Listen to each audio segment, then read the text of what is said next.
Hi, welcome to another episode of Hot Takes. There is an absolute crisis in Police Scotland. A lack of funding from the Scottish Government is going to force Police Scotland to cannibalise itself. This comes from Rob Hay, who's the chair of the Association of Scottish Police Superintendents, senior officers, effectively. He's insisted that Joe Farrell, the Chief Constable of Police Scotland, is faced with an unviable choice between offering pay rises or hiring more police. Said either way and in either case, there will also be cuts to services. It just means that either the existing policemen get paid more or there's more policemen on a less wage. He's also pointing out that policemen are now earning less than they did 10 years ago in real terms when you factor in inflation.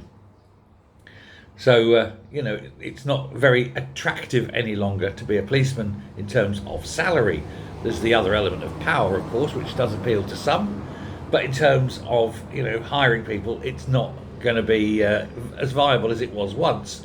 Now, this, of course, will have an effect on public safety, undoubtedly, because if you don't hire more policemen, it's obviously more dangerous. The trouble is, of course, at the moment, there are fewer policemen than there have ever been since records began, effectively, and they haven't got the money to recruit any more if they offer a pay rise. Trouble is, a lot of people in the police need a pay rise. Inflation's so bad, they're struggling. I can genuinely understand that.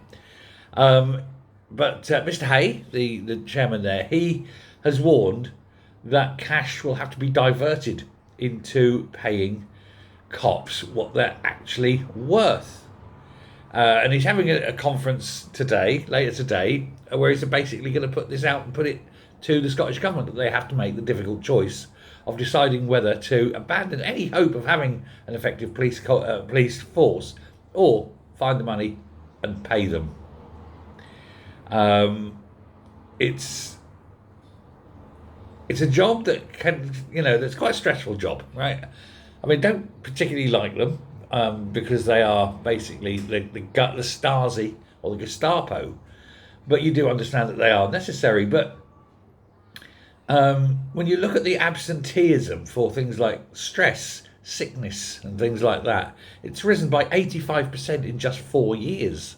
And that's because they're being asked to do increasingly difficult things a lot more often, and they're being asked to do jobs outside of their expertise. Police are effectively turning into mental health specialists.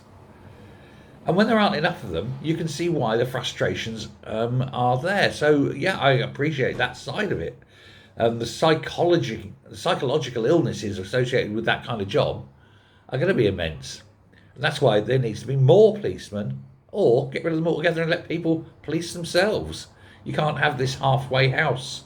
And you certainly shouldn't be using policemen as either ideological shock troops to push the message, or as mental health mental health advisors and things. The people who are meant to deal with this, there should be more specialist units. But when you want to wank your money away on independence, this is what happens. Let me know what you think. Thanks a lot. Bye.